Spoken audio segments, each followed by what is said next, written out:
Okay, welcome everybody. This is IOTA Community Governance Call. It's Thursday, the 22nd of November. We are here in the Discord and talking again, as always, Shimmer Treasury and Shimmer Governance.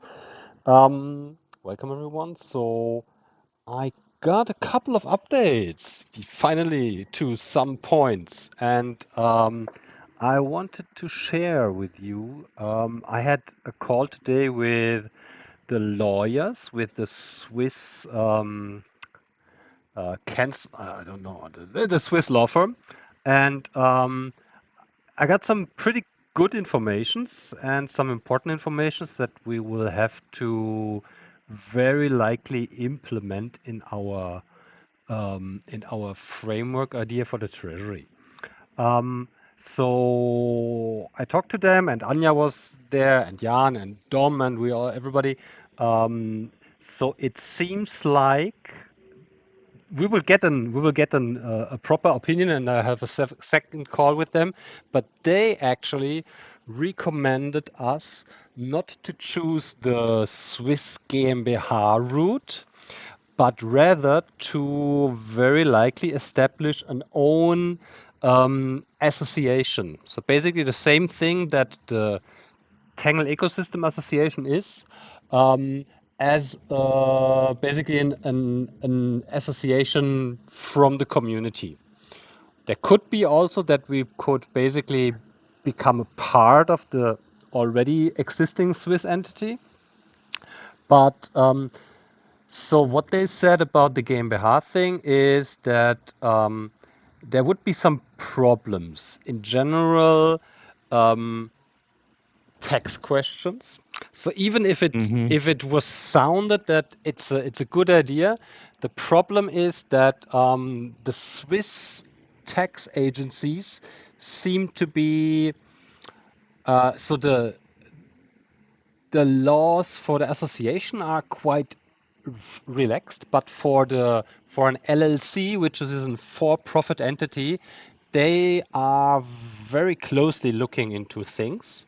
And so everything, especially already getting the assets into the GmbH, would be very likely a taxable event. And so it could become quite So, costly and quite taxy, this whole thing. so, Yeah. so Yeah. let's now we're talking about the Tangle, the TIA, and that they have their own funds from the EDF. I, Now, is this also include the 50% funds that's going to the growth committee? no. I'm currently what I talk about is the idea of for the Treasury Committee to establish the Swiss GmbH thing. Right. And so basically So, getting the 15% into the GmbH would cost already tax. Um, Yeah. the other thing is what that about the 50% to the growth committee? Does um, that get taxed? that's no, because that's different, because the growth committee is a non-profit association. Yeah, it's a Verein thing, and it's not a GmbH, it's not an LLC. And so So, this is why they also recommend this, because for the association, um, there will be no immediate tax implications of this whole thing. Whatever you transfer in an association, you can basically put it up the okay, books for a couple of years and stuff like this. hold on. Mhm. So for the TIA then, and the TIA gets to basically give those funds out and get a return on them or get tokens, either way. So to me, I don't see any benefit in doing a for-profit organization. Like a nonprofit can still Yep, get income as long as it refunds it back to grants.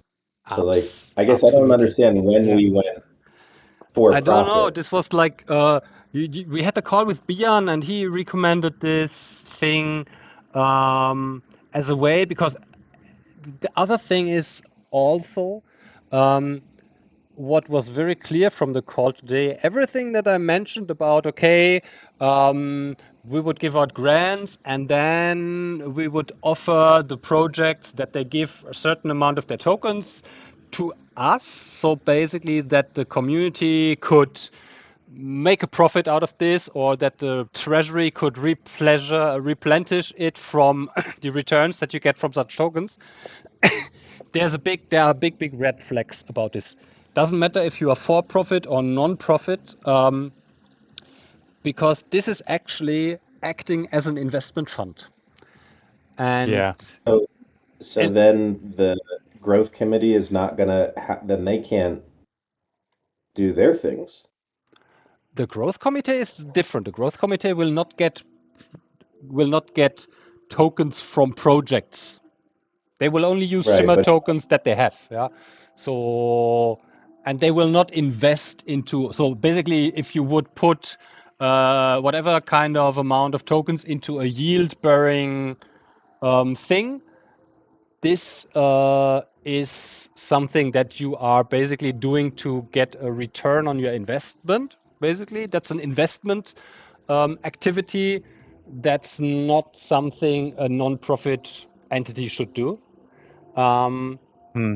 And so that's why the idea of having this. just Hmm? I'm just looking at Dom's proposal Yeah. and the flow sheet that he did, and it says capital and token backflow. So I'm just curious of if the TIA can get capital backflow and token backflow, Hmm.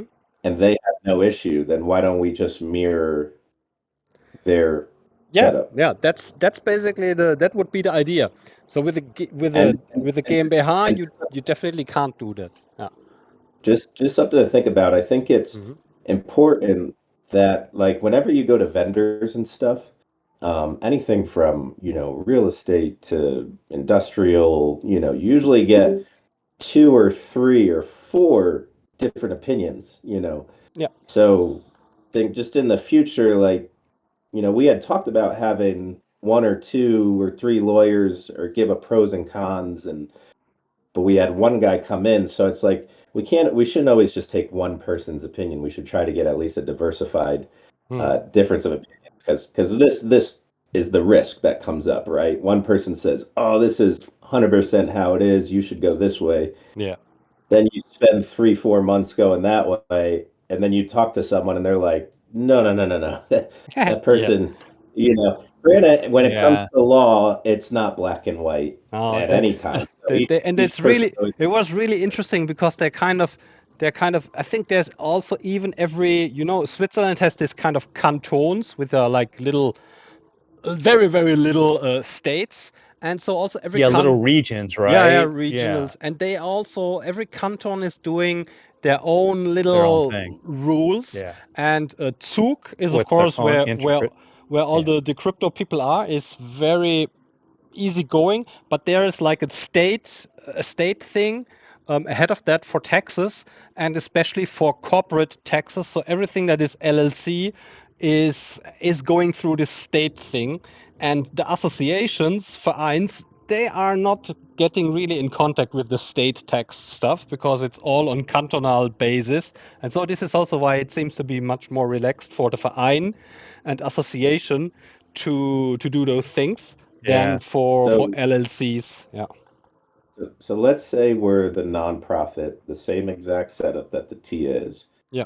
then we can accept tokens, No. and we can, No. sorry, No. We should No. not. We should how not does get. how does the how does the Shimmer Growth Committee accept tokens? But if we had the same exact No. framework, we couldn't. No. You can use your own tokens to do something with them. Yeah. So this is the token backflow, but you cannot um, request other projects. So basically, you cannot um, invest in a project and get their tokens back So what you're as a saying is profit. that Mm, there cannot, for whatever gets handed out yeah, from the committee, yeah. Needs to be a grant. you It, cannot get any financial yeah, return. it needs to be a grant without any conditions or any expectations of a profit return from this thing. So with the growth committee, then what capital backflow are they receiving? The growth committee would be capital back. This is stuff that I can't, I don't will, I don't tell, I can't tell, but this is only capital backflow from the Shimmer tokens that the growth committee has and will use. So there will not be backflow from anything that's coming extra from outside. Yeah. Okay, and Oh, then they're getting a return on investment somehow, but it can't be disclosed. that's fine. I mean, as long as I just want to make sure you that know, that's what we're hearing. I mean, that's interesting though, because there's a mechanism there in order for can we use a similar mechanism? well, that's what I'm saying is like if their framework allows for some type of Yeah, I'm with you, Yeah, yeah, Judy. I'm just like, what is it? Yeah. I mean, you know, yes, theoretically, you, the grant committee could do something similar, but I think it's not the purpose, or we haven't defined such a purpose for the grant committee, yeah, to make such investments, yeah. So it's not the grant committee is not yet currently not set up as an investment article, yeah. It's basically the purpose of the grant committee is giving out grants to it's support the ecosystem. right, but it in any okay, let's take Red Cross. Does everyone know Red Cross, right? Like Yeah. Yeah. they sell products, right? If Yes. you can go and buy their products, there's a profit margin on Yeah, yeah. that They have product. they have this Hold on, for hold on. profit entities. Yeah. No, it's a non-profit entity, is what I'm saying. It's not a for-profit. So, like, they sell products, they get distributors, they get manufacturers, they have profit margins. They, in a non-profit organization, make profit on goods and, sometimes services because the profits go back to the cause, which is, Yes. supporting people around the world. So I think that's the delineation that, from what I know personally with nonprofits, is if a nonprofit can earn profits, it can create business models and goods and services and earn profits on that as Yes. long as the income is going back to the goal of the nonprofit, whether it's to help monkeys in Africa, it's to help Yeah. Yeah. refugees somewhere, or food or whatever. But when they cross the line is when they take those profits and then distribute it back to anyone in particular. Like, Yes. here's a profit payout. Like, you could have someone on salary, but it can't be an Yeah. an You cannot give extreme it above standard to type your members. thing. I think the Right. difference here is how they also explained it, that basically if you have a Red Cross or anything, they are doing charitable work, Right. but being what we do is basically having tokens and putting these tokens to work for investment. This is actually what an investment club or a fund is doing. And this is Well, why, except yeah, we're we're we're granting funding yes, for a project with no expectation of a return. yes. And as long as we do this, everything is fine. But we had this If, little clause inside that we would say, okay, if a project gives us 1% of their tokens, they will get a higher rating. And this is something yeah, we cannot do. Yeah. right, because We, it's like yeah. solicitation. We're Because then it's soliciting. basically, okay, we give you some tokens, but we expect from you to give us your tokens, and we speculate that these tokens that you give us back will raise in price and we'll make a profit out of that. So this Right. And whole, obviously, this thing, if you said, "Hey, make it an option," would you guys like to give some tokens? They would just say that was coercement, so you can't really do that. yeah. So So this is, basically, yeah. people can donate, but we can't specifically write or state that anyone gets favor over Absolutely not. another. Absolutely not. Yeah. Yes. Yeah. That's the thing. Well, So this, I would, and my yeah. concern is if it's implied, Yeah, I know in the US, you shouldn't even imply if it it's somewhere. implied, We should then clearly stay away from anything that even. I even wonder if you can get away with it, period. I mean, because imagine this, over a year, right? The regulators look at all the grants that have been issued, and it just happens to be that every one of them, or 2/3 of them, Mhm. have given Yeah. tokens to the group, right? Well, they're kind of going to say, well, that we don't care what you said. I mean, there's a quid pro quo there, right? There's something going on, and I mean, yeah. I personally, like, I never imagined even in the first year or 2 years that the Treasury would be in a position to create such exotic grant funding that can get returns. And I think that at least the short term, I look at it as a short term goal, is focus strictly on the ecosystem, building out that ecosystem that's going to basically bring the value of that treasury up to allow for more funding of more projects and then create that circular effect that just continually grows. But what will be nice is then we'll have the funding and the team that's committed, basically on a full-time basis, and community meetings to then spend money on the some lawyers. And when we get to that stage, when the treasury is large enough to where we could start doing some really interesting maybe funding and have it all legal. But I just think like we're putting the cart before the horse there. We're just Yeah. like, I mean, I think that the short-term goal is get it legally established to where we can have a committee that gets funding now. So like what is the quickest and the lowest overhead? Yeah. So paying Yeah. tax would definitely be a huge Yes. overhead cost. That's something that we did not Yes. include in the 350,000 yearly running costs. So like if we can set up as a nonprofit, and do that, and not have to pay taxes, and sure, then none of it is getting invested. There's nothing, I mean, nothing, no returns whatsoever. It is strictly going out, nothing's coming in.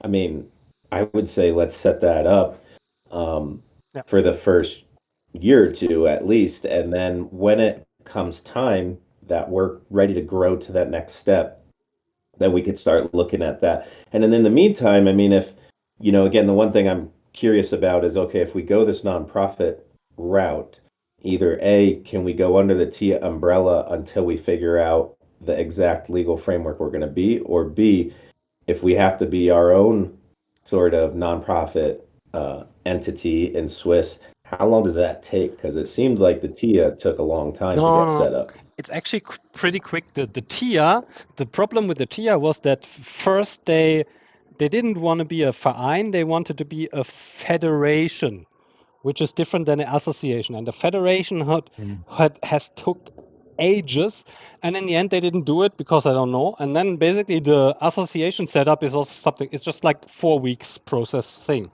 So it's similar quick as the GmbH. How about liability protection for those involved?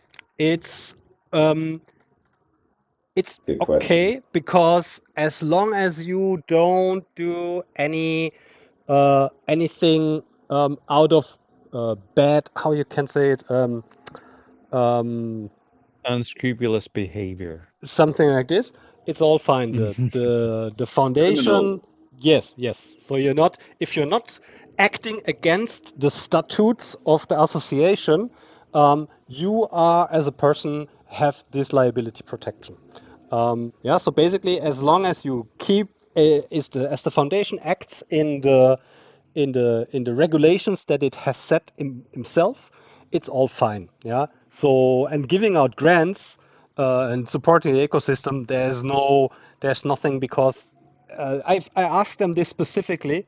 Um, the constructing a proof that somebody has been harmed from your actions as an association, and delivering a proof that there has been a monetary or whatever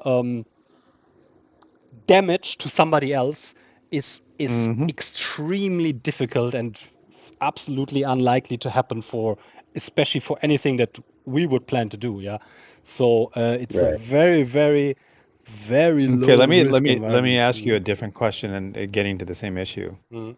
I'm a disgruntled, I applied for funds. I didn't get any. Mhm. Or I got money for milestone 1 and I'm expecting payment for milestone 2. Committee says, you know what? You didn't deliver. We don't agree that you guys Mhm. met your commitment for milestone 2, and they don't get any further funding. So the grantee gets litigious and says, well, I'm coming after you guys. What protection do the members have? They Well, I act. think the protection the members have Just one. is Yeah, I Yeah. just, you know, would just the protection the members have would be basically their own oversight of that essentially contract. Because what you're saying then is you're accepting that grant proposal, yeah, and they're but it's an interpretation at that point, right? And well, let's say, I all right, understand. so Hold on, I'm just saying they have the deliverables.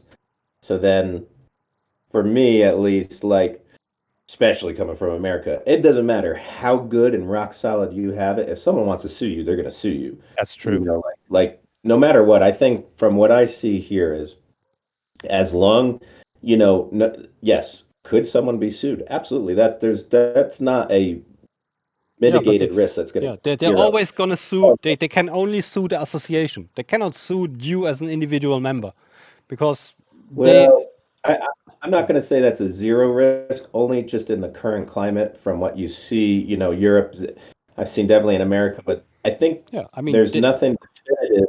yeah. At least in America, there's definitely been some court hearings that have said those who participated in the DAO have some responsibility, though. In However, a DAO, though, I just want to that's an Mhm. important statement, though. I believe every one of those cases, that's in an undeclared legal Yes, in an entity, right? So unestablished. Yeah. if they As, didn't, so they immediately become part of a general yeah. partnership. But if As, they are in an organization, like if the organization has declared a type of legal formation, I think they're not. yes. I'm And just saying the current climate with, FTX, like, I don't think any regulation is set in stone as of today, and it could change. That there is some risk. I mean, certainly a little bit more risk than if you were in, let's say, a legal corporation that was not deal with crypto. But saying all that, hold on, just saying all that, I'm saying, like, as long as we stick to the framework and we're doing our due diligence and we make clear the milestones, someone could come and sue. That's fine. And say, but hey, this was the deliverables, and it's not even like we just took it and said, oh, this code doesn't meet the deliverable. No, we've already talked about this, that we would have, subject matter expert consultants that we can look at this stuff. I mean, it's like we're doing all we could do. If someone's disgruntled and they want to sue, go ahead. But I mean, you've got one buffer of basically the legal entity that you're just working for. I mean, it's never going to be zero and perfect, but I mean, I think there's, especially now, if we like half-ass it and don't spend time having very clear deliverables and just start throwing around money and all of a sudden run out of money and then say, oh, we can't fund this milestone because we don't have funds left, that now that's all of a sudden looking like mismanagement at that point. So I think to some extent, the team has to, manage this, in a professional way. But with that, I mean, there's always going to be someone that might be disgruntled and sue. I don't think in our community, to be honest, again, as long as everything's done well, but that's probably also part of the scammers, just a few that are going to try to just, they're just Yeah, out. well, in this world, right, anything's possible. So I just want to make sure that I'm just bringing up these points to make sure that the risk is understood by those that are yeah, going for the yeah, job, this will have to be declared and explained. But I mean, the good thing is kind of I also talked all of the crypto projects basically doing this Swiss association, especially for this reason. So a lot of these grant programs and ecosystem projects and ecosystem fundings and ecosystem development things are set up as the Swiss association. Yeah, so all the big Seems like, Polkadot, yeah. Near, Aave, all the protocols, they have this Swiss association set up. And kind of, I mean, it was really interesting because I tried to, and they kind of, from all the time said, this GmbH is just not, this LLC thing is, it doesn't make sense so much, Mm-hmm. and the association is very likely the way to go. So they will. I'll have another meeting with them. I think end of this week or beginning of next week. So they will stick together a little bit and think about what they would recommend as a suitable setup for this whole thing. Um, the good thing with the association is also you can do a lot of stuff really blockchain based and smart contract based. So there is already I will send it up next time in the chat. So there is Ethereum based let's say call it a template for a Swiss association fully run on EVM blockchain with voting and everything. So basically, that's was developed by a Swiss law firm, especially around this association setup. And so there's kind of a well-developed template where really on-chain governance can be completely implemented in this whole thing. So we could there already give the Shimmer token holders direct voting rights and influence in this Verein thing. Yeah? And then basically the Treasury Committee would then be just one entity of this Verein, and we could basically spin up a Shimmer Community Association that could also take care of other things. Of course, we would start it for the grant committee, but we could later on, if everything goes well, we can develop more stuff into this. We can put, I don't know, community management, all kind of other things into such an association and grow it over time. So there's, I think, kind of an interesting thing. It's similar what I thought about with Marshall Islands DAO, but like we already said, you would have. I mean, the thing is also the reliance to US is maybe a little bit questionable, and then you would have US and Swiss thing. So Swiss alone with this association non-profit setup still seems to be kind of a really good thing to start with. Yeah, for the like So, said 1 or 2 years. and then I thought, was there ever an idea that, in the beginning until that gets set up, we can be under the TIA? Yeah, Is this that is this is also possible. So they will look into these two options. So um, we could do the tier. So we could put funds in. So the committee members could become an organ of the tier Mm-hmm. with a budget that it can be set up in the statutes that only the committee members can have Spend. control over this budget Yeah. for the purpose that was set in the framework, in the guiding principles, and the things like this. So this, because basically yeah. what I'm looking at is we're into November Mhm. and we're hoping to be done with voting by, let's say, end of December. So either one of those, whether we make our own nonprofit or we're under the TIA until we make our nonprofit, um, is going to have some schedule there and take time. I mean, Yeah. just even answering some questions taking a month and a half. Mhm. So, I mean, like, how active do we want to get here to get this going? I mean, should we pick one or the other? Should we say, hey, if we can go under the TIA, let's go for it, And then once we're under the TIA, at least we get going. I mean, and I'm only, I was one for taking time, but then I remember 6 months ago it was like, we gotta go, we gotta go, we gotta go. Shimmer's, we gotta fund grants, and okay, well, so Yeah. here we are, I kind of So see two anyway, different areas that will maybe help us determine which way to go. One is how measure which one's the fastest? Mhm. And number two, I have a concern here just from the if we use the TIA, it seems to me we might save on legal and accounting expenses. I may be wrong, but I would think that that would be a factor that we want to take into account. Running independently outside of it, which one from an overall just org, draining our funds is the most cost effective for us, and then taking the time for setup. For Yeah. me, I think those are two things that are Yeah. probably will tell us which way to go. But I don't know what you guys think. Yeah, I Yeah. mean, I agree.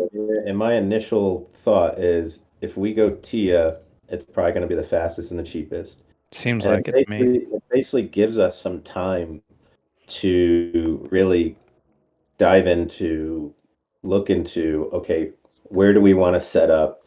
Under what entity do we want to set up? Nonprofit, profit, etc. And then even at that point, some of the members will be under the NDA, under the growth committee, so they will actually know some of the intricacies there that unfortunately are just NDA and we can't Mhm. publicly talk about. So that may also support a better decision for it, and I mean, there's Marshall Islands, there's Swiss, there might be some others too, that I think it would be good to at least get a few different almost consultants that we can pay to just look at it, reach out. All that's time, and we don't really have that time. But hopefully, once we get set up under the TIA, then all of a sudden, at least you have a dedicated program lead that can spend time looking into that. You've got reviewers that if they have extra time, they can spend some time looking into that. Maybe we could even put a few grants out for some consultants, lawyers to come in to talk about it. So I just think that opens up a lot of opportunity. In my mind, going under the TIA would probably be the best option until we properly set up. Yeah. Let me just add, Right. we're making an assumption here, and hopefully it's Yeah. right, but is the flexibility there for us to like, hey, we can just use a TIA now, and then we can determine another structure and quickly, form that and get into that. Well, Um, or I have a question is about let me this. just finish this. Let me just finish this Okay. because it'll be short.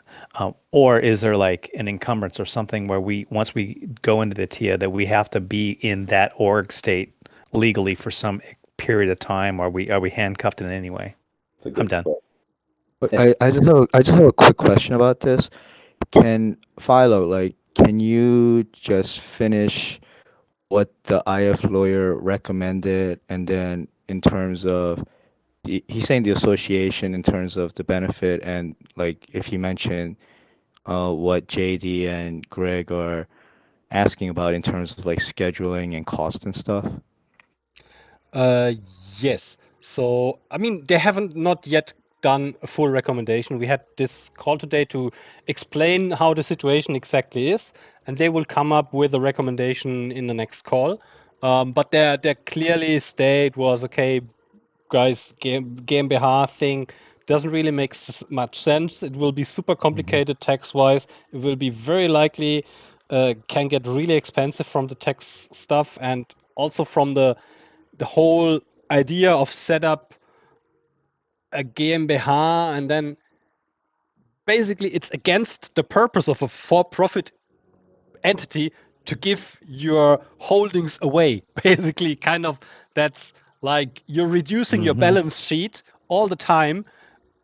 Basically, you're giving your whole. That's kind of contrary to what you actually want to do as a for-profit entity. Kind of they were clear in that. So the association is very flexible. It can implement a lot of specific rules and regulations and setups. So you can basically write a lot of the things that you want specifically the purpose of the thing to be. You can write into the statutes, and it's not more expensive, and it's also um, not slower to set up than the LLC. Yeah. I think that's the thing. So there's no negative implementations of setting up this association. I think the IF association setup did take 6 weeks. Yeah. From start And until they signed everything. Yeah. And when Greg and JD are talking about us possibly going under the TIA, that's not an association, No, or the TIA is an association. The thing is, it is? Okay. what we need to know and understand is everything that is set up under the TIA is basically in the end the TIA is in control. Yeah, so um, you can you can make some you can make some statutes around how the funds would be used and things like this, but still the TIA, basically the Dom and Anya and Jan as the board of the association will have the last saying theoretically on paper on things that the committee would do. So I'm not sure if this is something that we, for the beginning, it might be cool for the first couple of months, but I think the community would be better off to be more independent on its own. Yeah. Yeah, I totally agree with that. By yeah, all means, I think the community treasury should be fully independent. I'm Completely. just wondering what gets us to that point. What gets us to the point where at least some people are funded to just dive into this and then have meetings with the community like we're doing and report that. Like, I mean, I again, I appreciate wholeheartedly that the IF basically pays you to do this, but it's like it also just takes longer. And I'm sure no matter what, there's always a little communication loss when it's like, okay, we'll go ask these questions. I'm going to go to a meeting, going to talk to them, going to come back. Okay, this is what reported. Let's ask more questions. Go yeah, back to the next meeting. And I think, yeah, it's always a little bit more efficient when you can have a team committee that's, yeah. I mean, especially that's great. anyway the thing. Once we What do would you think is have once we would have the committee elected, basically, uh, then this committee I would kind of implement into all these things, because in the end then it's not me and IF need to do, because then the people are selected by the community that will be part of this thing, and then they will anyway be implemented in all these talks and all these setup things. Yeah, just currently maybe I hmm? so maybe here's another question. What's the negative side of going the association? You said it takes about 6 weeks, which is not that long. That's faster than I thought. Yeah. Uh, what's the negative side to that? Like, what do you think? Do you think we should go under the TIA or just do our own association? If it's only 6 weeks, maybe we just do our own Yeah. association. Then I'm assuming we'd incur some costs. um Potentially it will be a bit cheaper because there will be no reinstation costs, but I think, yeah, it's I don't know. And I I'm think kind of it's what, would be better in the end to have a own community organization. okay. And then do you know at all, like, if we kind of what Greg was saying, if we set up as an association, um, in any way it locks us into anything that we can't change a year down the road? You can always dissolve association, and That's what I would think. the thing, don't think there are really tight boundaries for the association. It's quite like it's everything. You just need to put it in the statutes, and whatever you want to change, there is like a membership meeting basically, and you can change those things. Yeah, as long as you stay in the purpose of the definition for a non-profit thing, and it should be pretty fine. Yeah, this is also the reason why TEA in the end chose this setup to have an association, because it's very flexible. You can really make a lot of custom adjustments to what exactly you want to do with this thing. So this Philo, association is made up of the lead and the four grant reviewers, and then Minimum, yes, but you could of course implement it's more. changed, but then it's changed every year through the voting process. But it's the same association. Yeah. So the members can be changed, but the rest is stays generally there. So also this is the thing. I think it would, of course, in the beginning needed to be funded by the TIA, because it can only be founded by a Swiss person. So you would either need a Swiss lawyer to act on behalf, or you would need a Swiss entity like the like the Triangle Ecosystem Association founding the new association and then handing over control into the community or whatever is written then into the statutes of the association. So the Swiss lawyer would set it up, and then they would preside over the association until we go through the election process, and then he would hand it over to the lead and the 4 grant reviewers. Yeah. What I'm asking myself is, how do we define membership in the association? Because if we only have the committee members to being members of this association, they can manipulate the statutes at their own. So how do we define membership, and how do we hold or process through the yearly assemblies that every association has to do? You can do this fully with smart contracts and blockchain. So you could implement all Shimmer token holders as being they are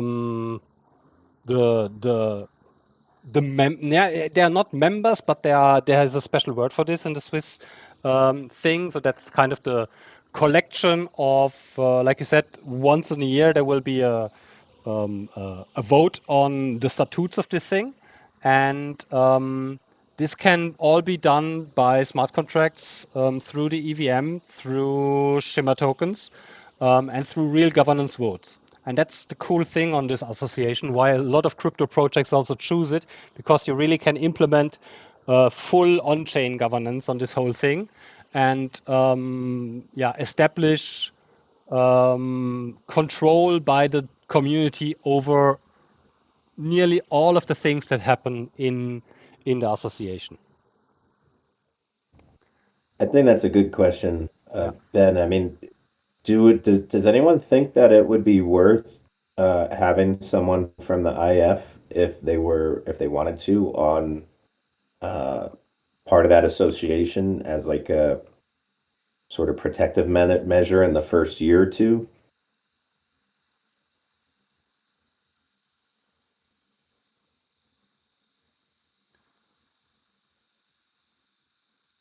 What do you think, Ben?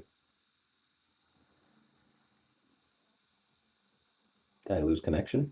No, I'm just thinking about it. It's So because then basically, if let's say there was some ultimate collusion amongst the committee and the program lead, and they tried to change any of the statutes, they would need that IF signatory, which essentially that IF signatory would be whatever the governance protocol. Like, I think our governance framework would still work in that until it's implemented into that smart contract and integrated. But we still do the phase 1, phase 2, and then whatever that voting process is on chain that gets integrated, until that's in place.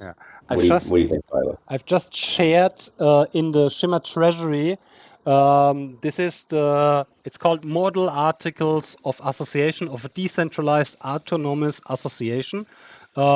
This is the Swiss setup built on Ethereum. That is fully compliant to Swiss laws of the association. And basically, if you want to read it up, this is one model how it can work. This was developed by a Swiss Chancellery, Swiss law firm, and this is fully compliant with this Swiss association law. There's everything explained: who is a member, how you can become a member, how the voting process and things are worked out, termination of membership, all these things. And this is like a model framework. It can always be adjusted to specific, like if we have other voting thresholds or things in our framework, it usually can be adjusted to the thing. But so if anybody wants to read it up, how this thing can really work on chain, I posted it here. That's the PDF thing. And basically this guideline framework is like that we could use it with Shimmer voting. It's just more the framework of the steps and the legality You of can it. use it. You can use it with any EVM compliant smart contract or blockchain thing. Doesn't matter. It doesn't need to be on Ethereum. You can use Shimmer, Binance Chain, whatever you want to do. It doesn't matter. Any tokens that you like. Yeah.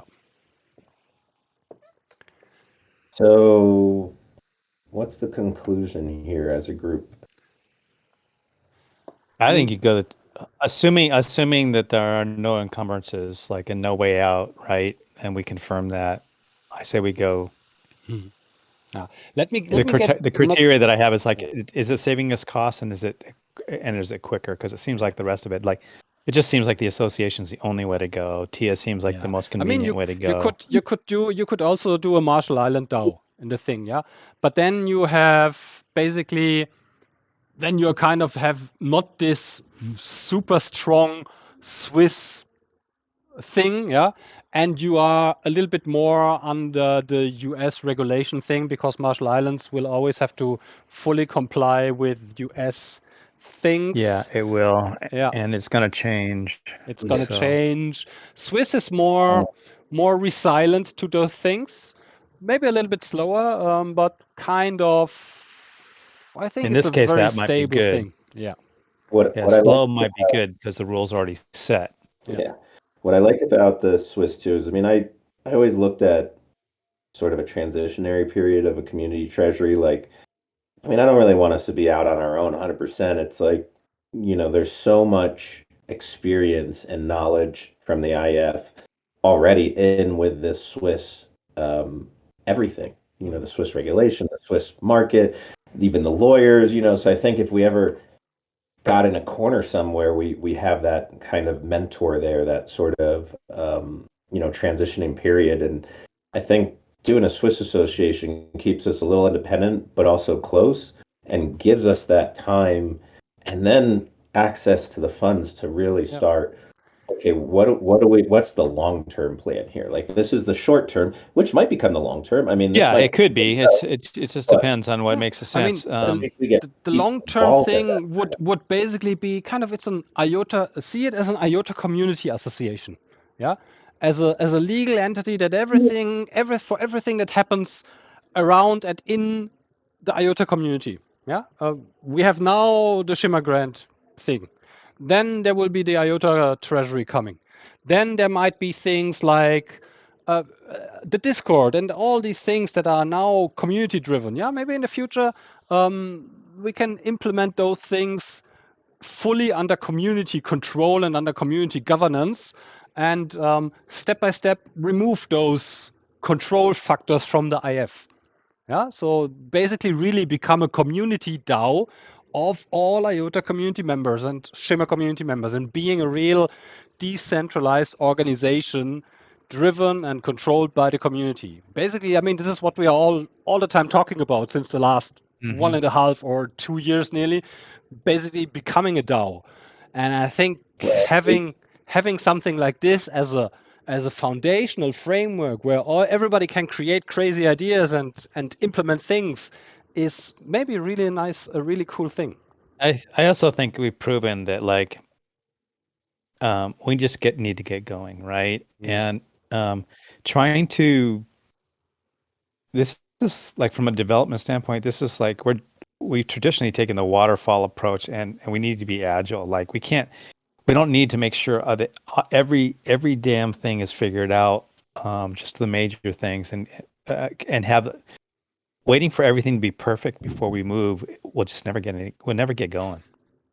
Right. So like if this is going to take 6 weeks to wrap up, then how do you guys want to proceed to get the ball rolling? Like, how do you guys want to get consensus for this? Do we do it like on the forum? Do we do it in a meeting or? Yeah, I was wondering about that. Yeah, myself. we of course would need to do some changes to the current proposal for the Treasury Grant Committee. I mean, the wording there says GmbH. So once we have clarity from the Swiss firm, which I think we will have next week, after I had another meeting And with there them. needs to be an explainer on why that change has been made. Yes, Right. Yeah. So we have because to update. We have community- to update the post. yeah. We have to communicate this update. Why? Blah blah blah. These are the reasons. After consultation with Swiss law, we have figured out. And in the end, friends, it is our proposal. Basically, we can change everything as we like it, and then we put it to the vote. Yeah, it's not like. So if we here as a group that have been sticking together the last 12 months around this or even longer, say, okay, this is the way we want our proposal to be, and we want our proposal to be voted on, we should do it. And then the community can decide, okay, we are presented with this kind of proposal. Do we want to implement it like this or not? Yeah. And then, so action items are, we changed the Swiss GmbH to the association. And then we take out the token. The token gift investment aspect. Now I gotta go. Yeah. Just on my damn formulas again. No. Yes. I also think we should add in there kind of, and maybe you can write it down to ask the lawyer or and really I think it's just the actual opposite of the token, a statement that just says, all our grant funding is irrelevant and non-biased against any donations given by grant applicants. Yeah. Like they can still donate, but if we just have some we should articulation. Yeah, we should We clearly need to have some legal jargon. Yeah, legal jargon that actually says that, look, we are able to take in donations, but in no way, shape, or form are we demanding them. Yeah, correct, something like that. And so again, just to clarify, so that would be a version 3, and then as long as we get the 50 votes, we can move on to phase 2, right? Yeah. Okay. And another thing I wanted to bring up now for potential version 3 is, I mean, we have all seen the current candidates, and I think everybody kind of has some thoughts about let's say, the concentration of candidates from certain entities in the ecosystem. And if we have the feeling that we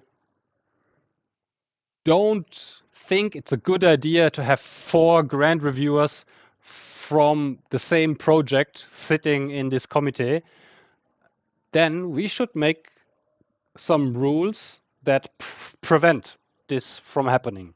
We are still currently in the phase where we can change things. So if we really feel, okay, it would not be clever to have more than 1 or 2 persons from the same project being a grant reviewer, my opinion is we should write it into our framework, which will automatically then prevent this from happening. Because if we don't write it in and we get a stupid vote and we have really 4 people from the same project sitting in the grant committee, it's going to be a shit show. Let's say it like this. So you're saying amend the current proposal right now? Just change it. We're still in the phase 1. Right. It's discussion phase. Right. If we figured out, okay, we have some better ideas and we think, now we see okay, there might be some issues that we haven't thought about before. There are some developments that are not as we thought it would be. We are the ones that proposing it. We can change it until it reaches phase 2. Yeah. I mean, Right. I'll be honest, I think, it would be better if we have like, hey, if there is a code developer that reaches the top 10 or 50 votes, then, one should be at least a code developer. And I do agree no more than 2 should be from the same organization.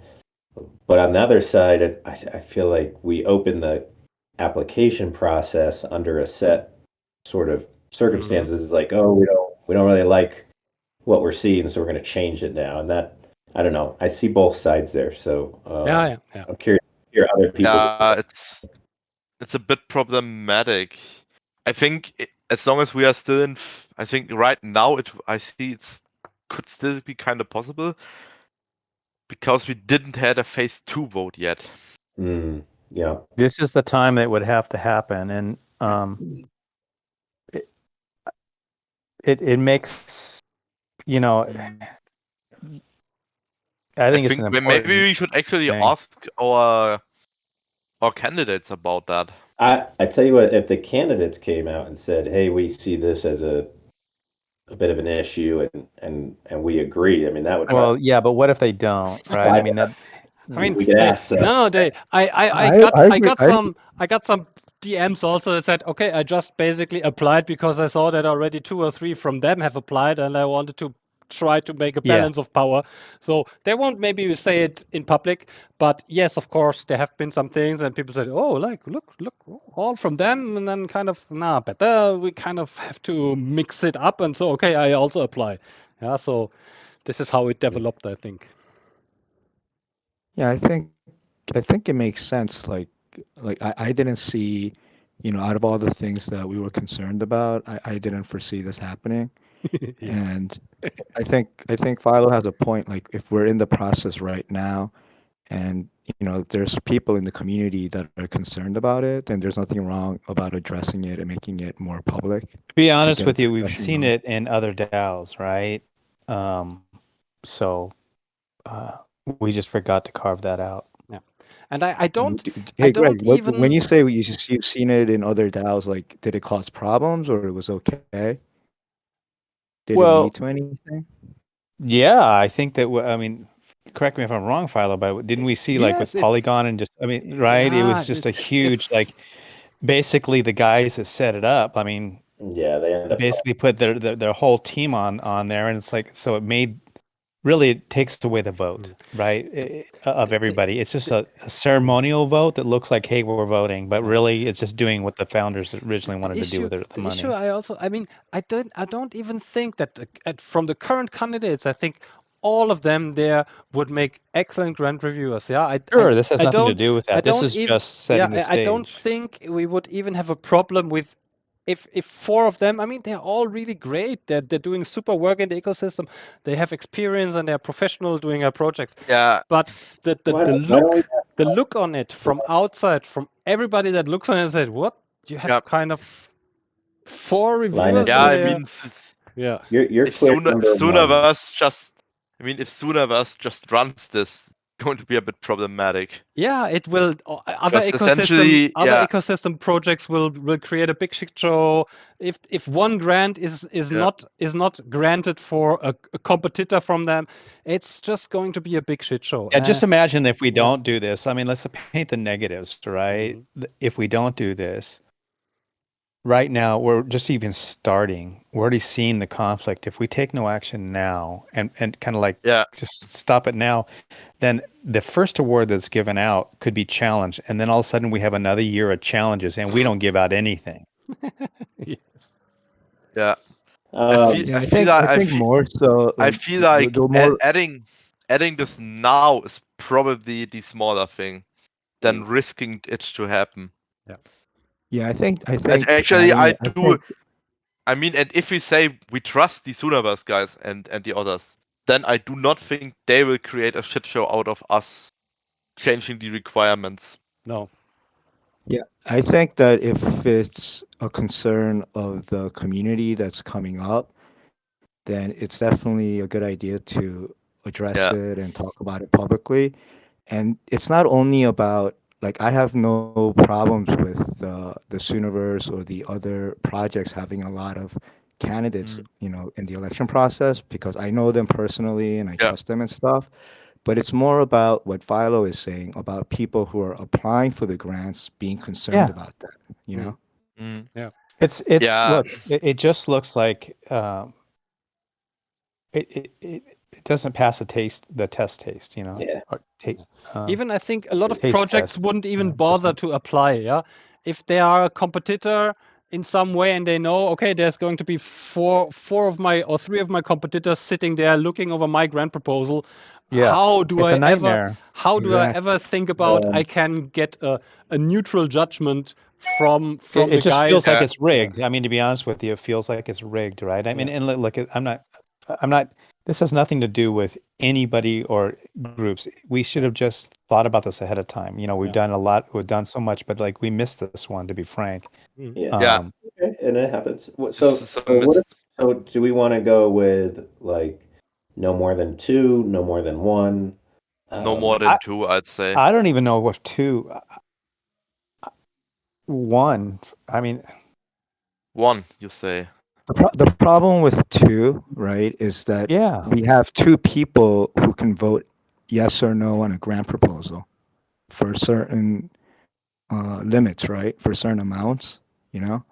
So yeah, it's then, just, then it becomes an issue of those two people shouldn't vote together, right? And they couldn't even, because they would be automatically excluded. It's anyway going to be a super complicated thing, because all the time you will have to pull in um, people from the runner-ups, because if you have two people from the same team and you need 3 or 4 people and they are kind of yeah, a it competitor, you doesn't will work. always have to pull in number 5 and number 6 from the vote. Yeah. And then they're Yeah, not up if to we don't date. do this right up It's a lot front, then we change. will. We have just this. I can't believe we missed this, but I mean, if we don't do this right up front, then what we've built in is no. We've built in a political quagmire, and also every decision could look unbalanced, and so there could be a challenge in every one of them. Yeah, I mean, I think too, it's also, I mean, the applications get their big followings, and then the bigger the application, the bigger the following, and then those people, they're always going to be getting into the top 5, getting into Firefly on the top 5, and it's like the big get bigger, you know what I mean? But let me just throw something out there then as like a question. So let's just take um, Garrett for instance. He's doing Tangle Pay and their decks, but then their decks is integrating with Sooniverse. So he's not direct like team of Sooniverse, but he's definitely involved with Sooniverse and is going to have a conflict of interest there. So would he fall under the Sooniverse umbrella, or And I'm not trying to point names. It's just I mean, you can there's also only so put Yeah. you can use also it as put articulation as an yeah. example. You can Uh, also take Ben. He's even here in the call. I mean, Ben is the same. Ben is building an integration for Sooniverse. right. Same as Garrett is building an integration for Sooniverse. I mean, Sooniverse, of course, it's a massive thing. They have connections and they are connected with Yeah. all kind of things. I don't Yeah, I know. mean, theoretically speaking, we could also say, hey, you are like working with the IF, and then it really becomes problematic.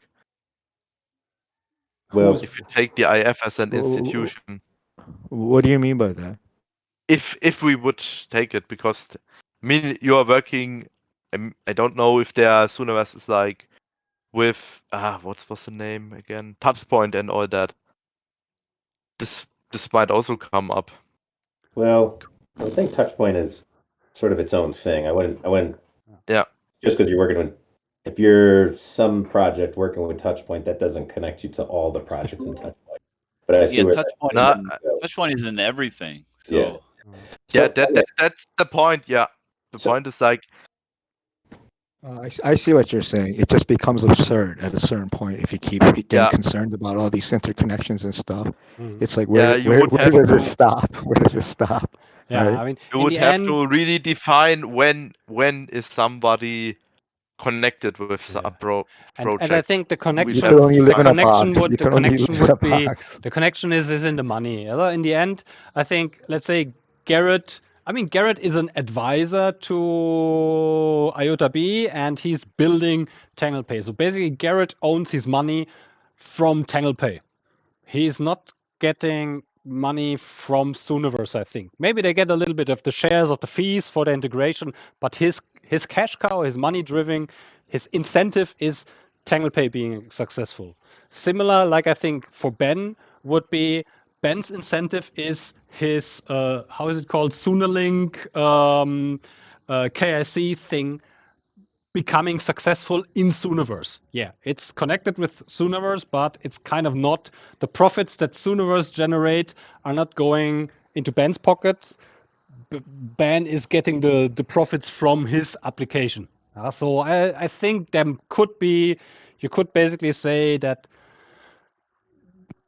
or let's say you have apps working together. You have Shimmersea, and you have again also TanglePay integrated in Shimmersea, or you have some NFT marketplace integrated into Shimmersea decks or stuff like this. So our ecosystem is anyway very closely connected and interwoven in many things. You have lending protocols that will offer their service on dexes. So I would think we need to cut it there. That in basically you could say, okay, Garrett could still be in the committee, but not Adam and Shunov together, because they are both pure core members of Sooniverse. And Adam is and Garrett is not a core member of Sooniverse. He is connected with that, but still kind of not directly part of the team. Yeah, maybe something like this. Yeah. So if we go with one, and then would we, let's say, we continue as we're continuing with the voting, we get to phase two, we'll probably, we should probably add that everyone states their direct, like Garrett is TanglePay and Shonuff is, you know, Universe, etc. And then so people know that, and then can still go on to phase two, and then when the phase two votes finish, we would then accept. Would we like offer to them to say, hey, if someone wants amongst your group, amongst your TanglePay group, you can choose who goes on to Firefly. You have, let's say, 72 hours. And if 72 hours you guys don't choose, then we just take the highest vote. And boom, Yes, off into yes, Firefly. yes, yeah. I mean, I would Okay. potentially it would already be good maybe to do this for phase two. So if we define something and say, okay, Sooniverse, you can only have one of you on there, so choose either IOTA Ben, Adam, or Shunov, and put only this one into phase two, and the other two step back. So that we have already the clear cut in phase two for the poll. Because otherwise you will still have an issue to get because it's about the spaces in the Firefly vote where we only have 10. Yeah. Why would you give them the choice though? Because the community, like let's say it's Shonuff, Adam, and somebody else from Sooniverse. If the community has voted Shonuff with the most votes, why would we defer them to a choice? I mean, to currently counter what the community voted for? it's only phase one with the most vote. In phase two it can be completely different. No, Yeah. I know, I understand, Yeah. I understand that. But what I'm asking is if there's three people from Sooniverse, Yeah. and the community, well, that's the reason why we're voting right now, right? To see Right. what the But I community get that. says. But So to if me, sure enough it gets the most votes, then why are we deferring to Sooniverse as an organization I for mean, them to select? I mean, hold on. who goes to phase two? Shunov could still just say no. I'm stepping back because now there's this thing, and yeah. I mean, we shouldn't force them, but What they're an organization, right? So that's 10 hours of one of those person's time. And that's probably a organizational decision amongst themselves to say, like, let's say Linus is the top voted, but maybe he's like, you know what? I have a lot coming up in Q2, Q3 that I'm going to be involved with. I'm just going to defer this one to Shonuff. But if they all, if that's what I'm saying, if they say nothing, then we take the top voted.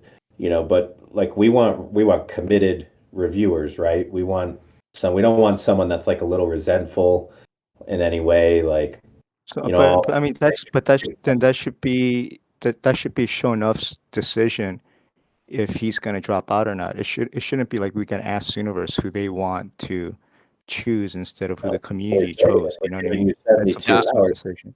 What It would we're have saying to to be a them is, decision by the candidates. Right, yeah, exactly. Yeah. If saying, somebody wants to withdraw, otherwise, if none of them steps out, then we have to let the guy with most votes advance to phase 3. it's That was basically as you saying thought of it, you have right? 72 hours to accept going on to phase 2 or not. Yeah, I mean, I'm just saying I'm just saying that we don't want them to make the choice for what the community already decided, right? So it would just go back to the person who has the most votes to decide if he's going to drop out or not. See, I would disagree with that because if, let's say, that causes contention in that organization, and now you've got a reviewer that's like, shit, this kind of fucked up my organization. This guy's resentful at me now, and I don't really have enough time anyway. But what does that have to do with the community voting? Do you know what I mean? That's their Because problem. the Yeah, that's community their wants the problem, best kind of. reviewer, the best team, you know? No, the But community basically vote should what we're stand, saying, and then no, the community vote should stand, and if the person who has the most votes has that kind of dilemma, then it should just be a personal choice of theirs if they're going to drop out or not. yeah. So Yeah, what we're saying is then from phase 1 to phase 2, we're only going to take one of each group. So if anyone doesn't want to go on to phase 2, they can just say, I don't want to go on to phase 2. Or they just go up, we take the highest to phase 2. It's basically the same thing, but different wording, I guess you could say. Yeah. I was just about to say that we are essentially all talking about the same thing. Yeah. I think the thing is, at which point should we enforce this only one member per organization? Should we say we are already enforcing this starting at the phase 2 poll, or are we saying we are only starting to enforce this at phase 3? So in this case, Shonov and Adam could both still be in the phase 2 proposal, but only one of them could advance to Firefly. Yeah, but then, Or but are we saying but right then you're, now at the yeah, phase 2 tutor already? because then you're Only one of stealing them can be in. stealing opportunities for others, basically, because there are only 10 seats left for phase 3, and this will be decided in phase 2. So I would definitely do it in the transition from phase 1 to phase 2 already, so that we have a clean slate and decide on the maximum 10 that will be put into the Firefly vote with this rule already in place. Because otherwise you would potentially still have, under the top 10, you would have maybe 5 from Sooniverse, and then you basically have to discard 4, and in the end you will put only 6 people into the Firefly vote because 4 have been dropped out by this rule. So I would rather do it before this already when it comes to phase 2. I think phase 2 is better, the transition from phase 1 to phase 2. Because also the phase 2 sets up how they line up top to bottom in Firefly, and I think it'd be better to have that focus.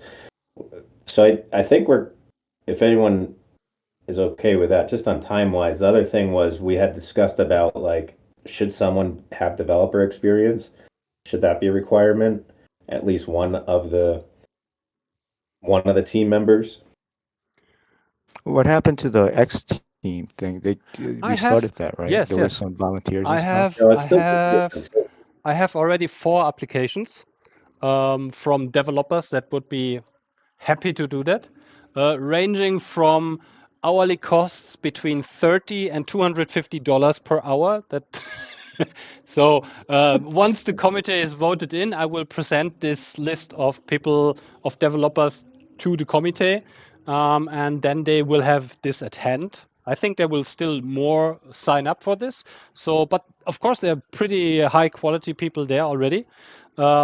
And so we would have definitely developers at hand that could do some reviews, but still, I kind of would be very happy if we could enforce to have 1 seat for somebody with but the difficult thing is define development experience. Yeah, Yeah, that's a good. Yeah. it's a very shady, tidy thing, because somebody that has experience in C plus coding, whatever, for 15 years, there will very likely not be a single project applying with a code base in C plus.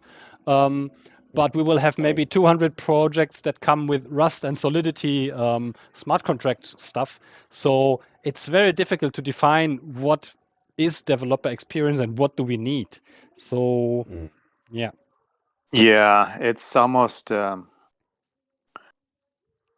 having a bench of people is almost better in with regards to that, because we just don't know what we're going to get. Like, assuming that it's all EVM, like I would say that a high propensity will be EVM in the beginning, right? So we need to make Yes. sure that we have the right guys on deck, Yeah. on the bench for that, right? But we don't know. So Yeah, I mean that's a good thing about the X. I mean that was the point of having the consultants if we don't get someone, and also to have, but it just adds cost, you know. It'd be nice if we had someone on there, but I agree that it's just so hard to define. It would be too hard to define to say, okay, Yeah. these three candidates And in the fit end, this but depth. I'd rather say if you have something really, I mean, there's two guys that applied where I would say, okay, very likely they will do the job of looking through such things in maybe a third of the time that somebody that has just a little bit experience and not really.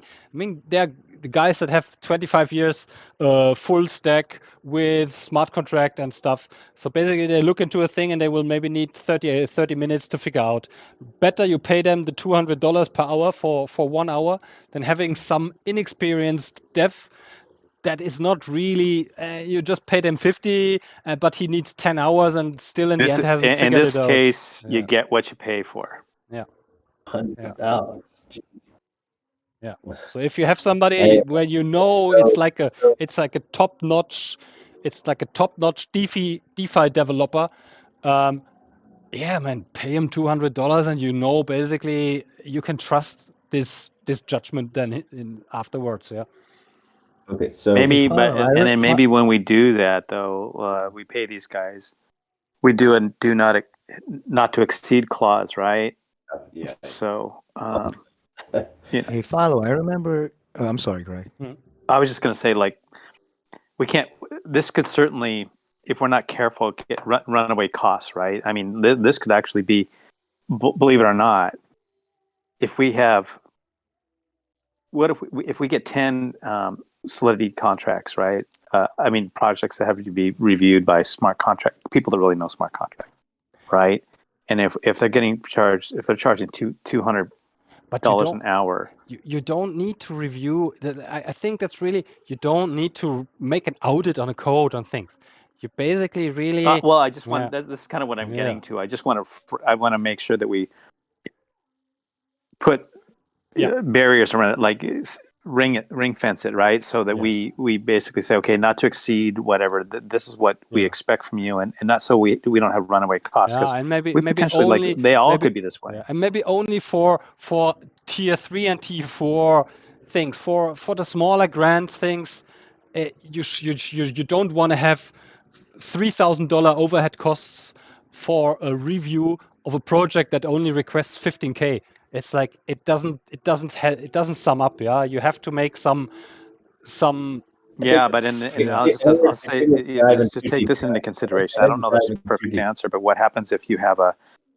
I just think we're diving too deep. I mean, the program will be responsible, and then expenses will be transparent. We're still going to have monthly meetings, bi-weekly meetings, whatever, with the community. I actually have a question about that, because I remember Philo was, if I remember correctly, Philo was saying that it's not necessary to have, review the code and stuff. So in a practical sense, if an application comes in and there's two grant reviewers who can't read the code, then they're just going to be looking at what's being proposed and if they like the idea or not, and then hopefully the people who are applying will deliver. We had Mark here in the call. Mark doesn't really know how to code, and still he does all the EDVM grant reviews and applications. From time to time he asks somebody in the IF, but it's just really they look quickly through it, and then I say, okay, it doesn't. It looks solid, looks not like false flag, and that looks like code that could work, but nobody in the EDF grants is making a real functional review on delivered code.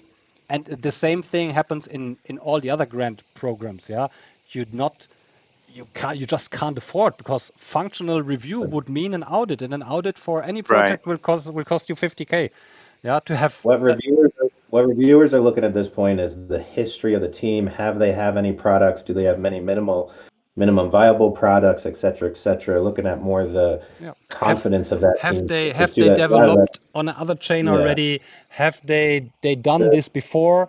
Are they coming with experience and they have built 3-4 of these applications already with the same setup, with the same team? Yeah, then basically you can very much assume that the code they will deliver will be real code. Yeah, you can never say it will be bug free. No code will be that, and even with the, if you do an that'll never audit, happen. even if you audit So- it, it's never going to be bug free. That's not the purpose of this whole thing. Yeah. Right. But what we need So to guard you see against is the- just that giving out $3,000 time and time again to kids that's, or I mean, just to anybody who's new to coding, right? And it's like, oh, I took my one YouTube class, right? And now I'm doing smart contracts. And it's like, oh, hey, we basically are just throwing money after bad money, right? We just got to safeguard against that. But part of So that basically, if we're like a certain budget, then we should get more serious about the proposal. Yes, So of like course. if it's over like If 20,000 or if somebody is 30,000. asking for 300K, then yes, get somebody in and pay them $1,000 to have a really deeper look into this whole thing, but not for somebody Right. that asks for 5K. Yeah, that's not. Yeah. Okay, so So on then it makes sense, like you're saying, to just it would be nice to have somebody on the committee who does like Solidity and stuff. Mm. But if it's like only after a certain budget we're gonna get serious about it, then for now, if we can't get the Solidity person, we can get it to work with like the people who are in the X team offering their services, right? I think So that's a good approach, but also like you can look to mitigate that risk as well. Like within the roadmap for the team, like one of the key roadmap positions should be that they should be audited, and therefore like maybe part of the initial grant can be towards that audit, and that can maybe be used for any like further grant conditions afterwards. And like you said, using the X team would help mitigate that risk. And I agree, it would be beneficial to have somebody in that committee that has Solidity knowledge. But those type of people are super busy and probably aren't going to be attracted to those type of positions. And I mean, the risk mitigation and the just blowing expenses, I mean, I guess the way that I look at it is that there's a public expense sheet. Now, some DAOs do this, some DAOs kind of do more like, this is what we spent in 1 month and don't necessarily itemize it. I mean, me personally, I'm a big on transparency, and I think we should. Hey, this consultant got paid this much, and they did that. Maybe, yeah, or we combine those, because whatever that the consultants are happy with. So if all of a sudden anyone can look at this in the community too, be clear, as transparent. So if they're like, dude, why is this guy getting paid $1,000 to do a $4,000 project audit, and actually then he did 2 milestones, you spent more money on him. I mean, it's going to be so easy to be spot, and to me that risk is then mitigated. Transparency really mitigates a lot of risk, as long as those consultants understand, hey, their hourly rate is going to be shown, and they're going to be shown, I mean, all that stuff's covered. But for risk mitigation at that sense, and like just once this team takes over, it's not like it's done with the community. I mean, there's monthly reports, monthly meetings, everything. So if someone's like, man, why are you spending so much money on these one consultants and we're not getting anything out of these projects? So just to be clear that at least that's my vision, if I was to be program lead, that the community is still involved and everything's still transparent. So we don't need to like get so granular to protect everything, because then it kind of takes away some agility there. But anyways, we're on an hour and a half, guys, and I feel like we got a lot covered. But like maybe we can write down some action items real quick. I know Asa isn't here, our amazing note taker. I don't know if she would listen to this and write up a summary. She will watch the recording, and she will make notes. Yeah. Let's But just to be cover honest, it real quick. I have actually one more question before ahead, we Les. resolve this too quickly. Yeah. We just went into the next topic, which is I didn't have time to ask this. So it's about having two people from the same project not being permitted starting from phase 2. I actually think it makes a lot of sense, but I have a question regarding at what part of what kind of projects are a part of this? For example, we have two extreme cases where it's easy to spot. Like if two people are in the X teams or something which does not pay, it's clear. I guess if two people had some freelancer contact with, I don't know, wrote an article or did a design or a web design or whatever for the same project, this also doesn't mean they're fine. They can be both part of it. Two people who are literally in the core team of a for-profit company, yeah, I agree. Maybe this should then be split. Okay. Now we have one intermediate thing which confuses me because it's also it's what I'm part of. That's the IOTA content creators, which is a non-profit. However, it pays to its staff. However, the staff is elected by the community, so it's not a super fixed position. Next election in January, by the way. But so does this count for the ICCD team? Just asking. Yeah, that's a pretty good question. I was also thinking about, okay, yeah, a DAO. I mean, yes, basically you could then say, okay, anybody that is part of the ICCD DAO, that there it becomes difficult. And as you said, it's a non-profit thing. Um, I What we're mean, talking about is influence, right? well, hold So, on. I think it does because, like, let's say we're going to get marketing grants, people submitting grants to do marketing campaigns. So if there's a content creator DAO or marketing DAO, and I think it's very in the gray area, but they could say, well, we kind of want those projects for our DAO. Now, I don't think your DAO would do that, and I don't think you would do that by any means, but I think in the long run, we're going to have all kinds of DAOs. We're going to have investment DAOs. We're going to have, and if there's going to be so many more DAOs in our space that to me, a DAO is essentially an organization, in all rights. So, you know, if that's what we're saying, we don't want more than one party within the same organization. To me, that falls under nonprofit and I mean, profit. to build the perfect system, it's very difficult, right? I think what you need to do is you need to call out the obvious, which is like right up front. We've already done that, but maybe we add in a clause that says, or if we something that gives us the flexibility, or the intention, or something where it says we have more than one representative through other affiliations. I don't know. Maybe the lawyers can come up with some jargon to deal with this. Yeah, for example, for the ICCD, the people are elected and the re-election is in January. So it could, for example, be that somebody's right now part of the team, but would not get re-elected in January, but then they could not apply here. That's why I say it's a gray area. It's a mixed. I think there's two issues. One is if the person is being paid by that organization or DAO, whether it's profit or nonprofit. And I'm not talking about any particular person or group. I'm just saying if a candidate is getting funds from some organization or some DAO.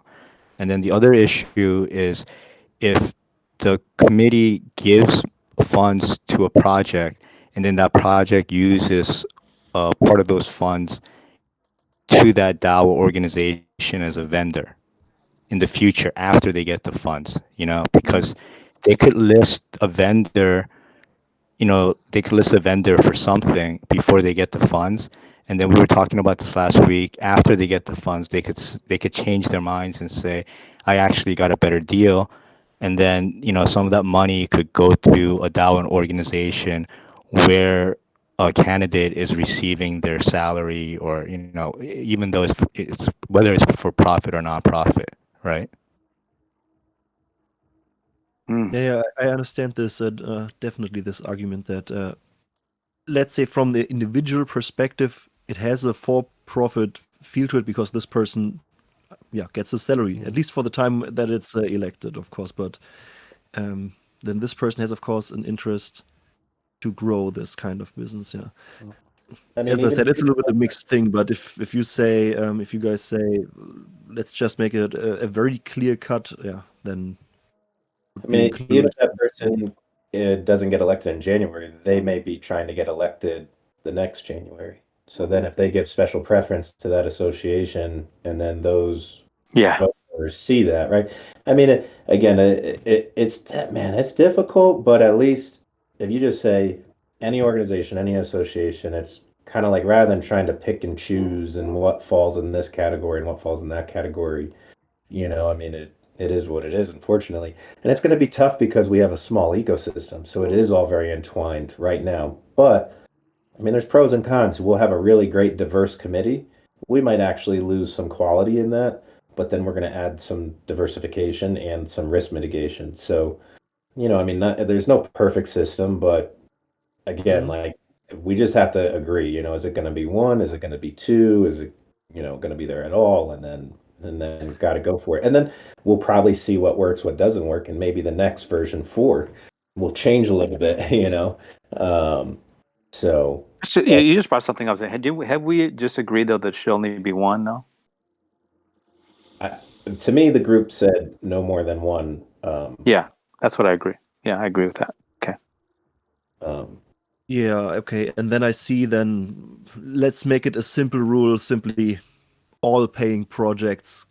Like not more than 2 people can get regular pay from the same project. Don't know how to phrase it. Something like this, right?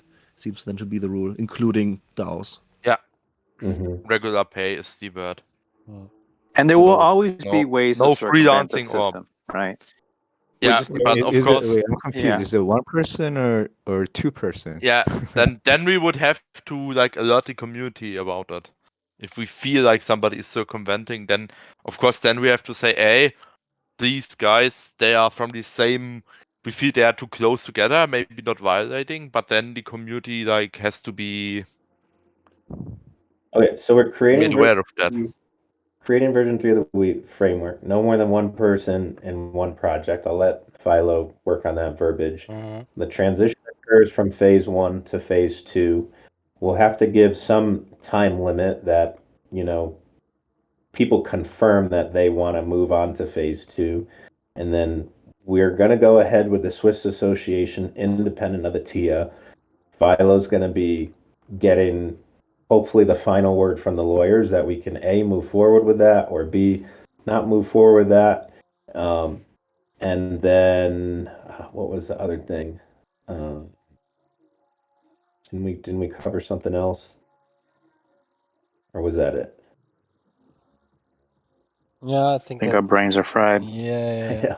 Okay, real quick, where are we at with Firefly then? Because that's the biggest schedule. Yeah, I just wanted to mention that. Yes. Yeah, let's say Welcome to the new year.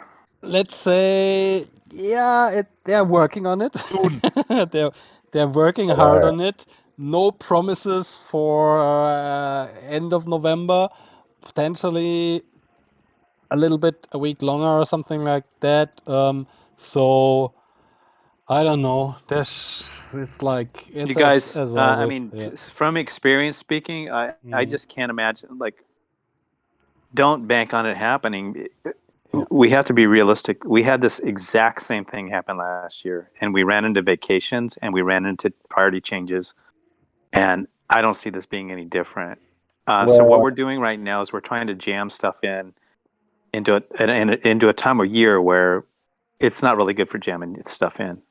Just isn't. The thing is, like, after that, Hans already said yesterday that a lot of IF members still have vacation spending that they still have to use. Yeah. So And I think nobody. Also, like, if we can't finish the vote clearly before Christmas, we shouldn't start it. Yeah. So no, that's It's just too much honestly, noise, right? Do you remember this time last year we Yeah. had that, and then we also had the potential, like the jersey sale, or right, all that, and it just all that commotion, in the holiday seasons and everything else. It just wasn't. Yes. This is not the time you kick stuff off. Yeah.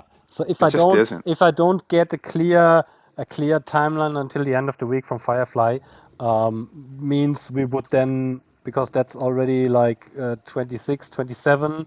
We're at the end of the month, man. We're at the end of the month. Then we will very likely don't need to rush things super, because then we will not make it before 15th or 20th of December to finish the thing. with the voting. Asking people, Yeah. it's a mistake to ask people. I'm sorry, I'm being more forceful because of what happened last year. It's just a mistake for us to try to get people. This is an important vote, right? And part of the vote being successful, as we've learned over the last 2 years, is making sure communication reaches everybody. And you just like to anybody will tell you that trying to get a marketing message that's outside of selling to retail right now is a mistake.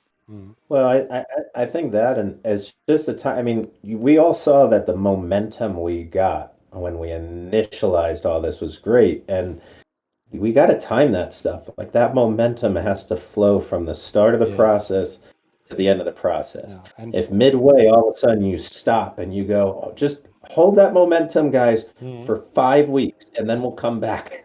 No.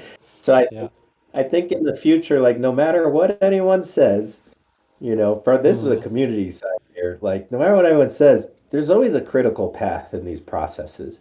And we got to find that critical path.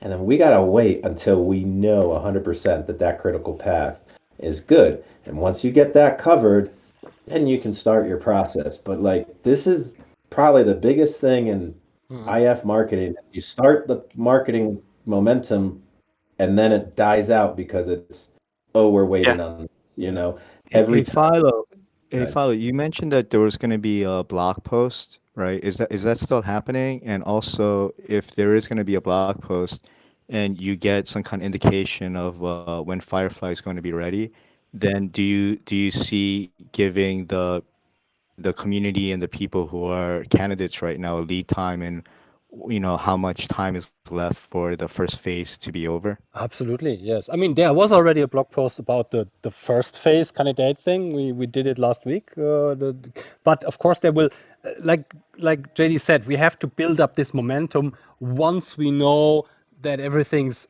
ready in place. So when we have a green light from Firefly, we know, okay, Firefly is going to be ready in 1 week for voting for the release, because then we can put phase 2 into work, we can make big noise, and we can create this momentum that will say, okay, now go do a phase 2 poll, and 1 week later, bang, the candidates will go into Firefly, you will make your decision as a voter.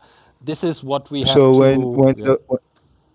so let's say the Firefly team tells you like Monday next week or Tuesday it's going to be ready in a week, let's say, right? Then when will you finish? How do you want to finish phase 1? Like, You wait till do they you want to make an deliver it. announcement? Like, do you want to make an Really. announcement, say we have a week left in phase 1 now, after Firefly gives you that indication? I mean, go ahead. Yeah, no. Basically, once Firefly would really say, okay, we are basically ready to release, then we would stop phase 1, say, okay, people, now we move to phase 2, because already we actually said the nomination phase would be until 26th of November minimum. So this is until 26 candidates can propose themselves in phase 1. After that, if we would really know, okay, it's not going to happen this year anymore, we could then just extend this and say, okay, we keep phase 1 open for further applications and blah blah blah. And once we know Firefly is releasable, then we move from phase 1 to phase 2. We have 1 week poll in phase 2, and once phase 2 is finished, the Firefly vote will start. And all the public and all the PR and all the information will come out at the point when we switch to phase 2. Because then you have 1 week, and then you have the Firefly vote, bang. So basically, right now, all the candidates would go to phase 2, right? Because we had minimum numbers that we wanted to meet, right? Yeah, Not all. we have 22 would. now. Two would be already out. Yeah. Well, Yeah. I was thinking if we do the thing where we can't have more than one person in a. Then yes, yeah. Oh, okay. So the extended time is even more important, actually. Yeah. Okay. Yeah, so, maybe it really is. Yeah. But So I would really like to get like Father, if you would on Thursday have a timeline from the Firefly team. Yes, I would say- love to. Hold on, Let's say Much. when Firefly, some of us are probably on the alpha testing team, so we'll see that pop up. Then we'll, I don't know if we can say that or not, but when we get to beta, public beta, that's clearly the key that we're within 7 to 10 days. I mean, I think out of history, that's always shown that Beta big bugs. is usually then a week until 10 days. If there's no bugs, So- it's a week beta and then it's ready. Yeah.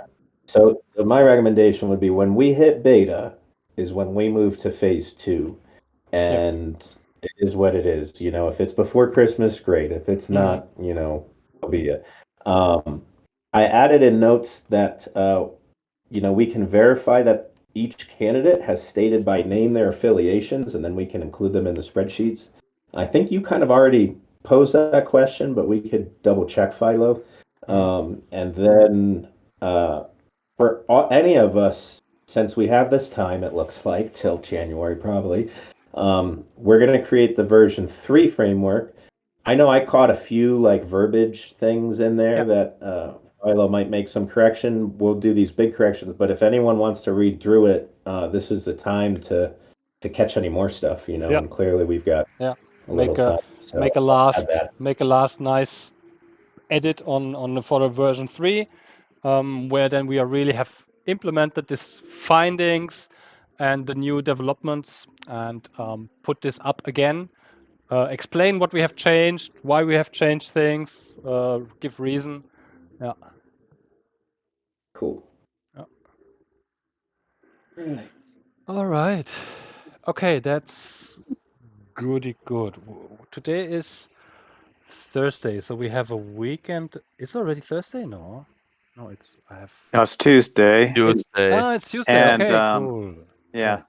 And just, you know, it's Thanksgiving in the U.S. on this Thursday, Ah, so a yeah. lot of us may not be there. Yeah. Ah, cool. No problem. We'll still be here and meet up. If you have a full belly of turkey, just listen in. Yeah, as always, as soon as I have any updates, any news from the lawyers or from Firefly, I'll keep you posted. Elsewhere, we'll see you probably on Thursday, or for the US people, next Tuesday then again. Okay. All right, guys. Yeah, we'll write down some Thanks. stuff, and thanks a lot, everyone. See you. All right. See you. Bye. See ya. Thanks all. Bye. Bye bye.